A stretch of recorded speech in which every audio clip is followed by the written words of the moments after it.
gudoomiyaha gobolka Mudug ay weheliyaan mas'uuliyiin ka tirsan galmudug iyo sidoo kale hay'adda IMC ayaa maanta deegaanka qarqoora ee bariga gobolka Mudug ka daafuray biyo dhaamin loo sameeyo dadka abaartu ay ku saameysay gobolka Mudug biyo dhaamintan oo ay fulinayso hay'adda IMC looguna gurmanayo dadka abaartu ay ku saameysay gobolka Mudug bartamaha dalka ayaa waxa maanta si wada jir ah xariga uga jaray gudoomiyaha gobolka Mudug ku-xigeenka maayirka degmada Gaalkacyo wasaaradda tabarta iyo biyaha galmudug iyo sidoo kale madax ka socotay hay'adda IMC Cabdicasiis oo ka socday hay'adda IMC ayaa sheegay in biyo dhaamintan lagu tala galay dadka ay abaartu saameysay mashruuca biyo dhaaminta wuxuu soconayaa muddo 2 bilood wuxuu ka socdaa 6 maaragtay goobood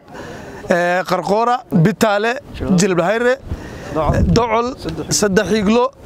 iyo dagaari 6daas goobood deegaankan Gaalkacyo hoos yimaado ay ka socdaa waxa biyaha la gaarsiinayaa muddo 2 bilood 6 maalmood gudahood 950 qof oo u dhiganta 1600 qoys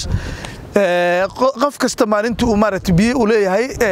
7 litir bar ama qoysku uu leeyahay maalintii 45 litir gudoomiyaha deegaanka qarqoora Abdullaahi Abshir iyo sidoo kale isku duwaha wasaaradda tabarta iyo biyaha galmudug ee gobolka Mudug Axmed Xoogsade ayaa wada jir u sheegay maanta qarqoora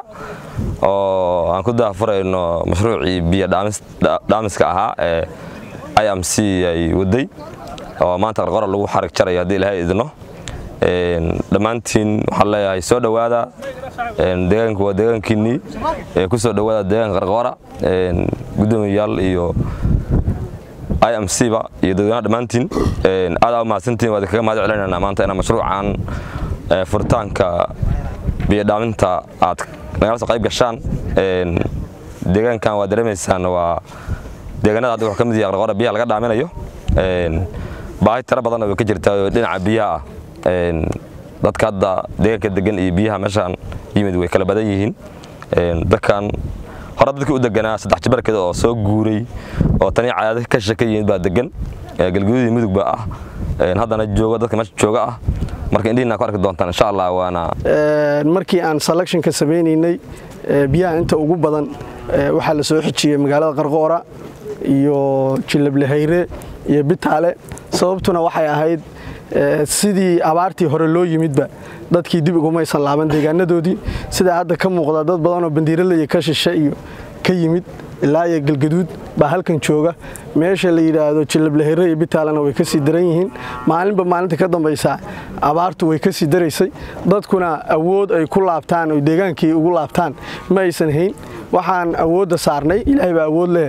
in aan dadkaas aan deegaameeno gudoomiyaha gobolka Mudug Abdinaasir Abdulqaadir Abdulle iyo sidoo kale maayir ku-xigeenka degmada Gaalkacyo Maxamed Cabdi Cilmi ayaa wada jir kula dardaarmay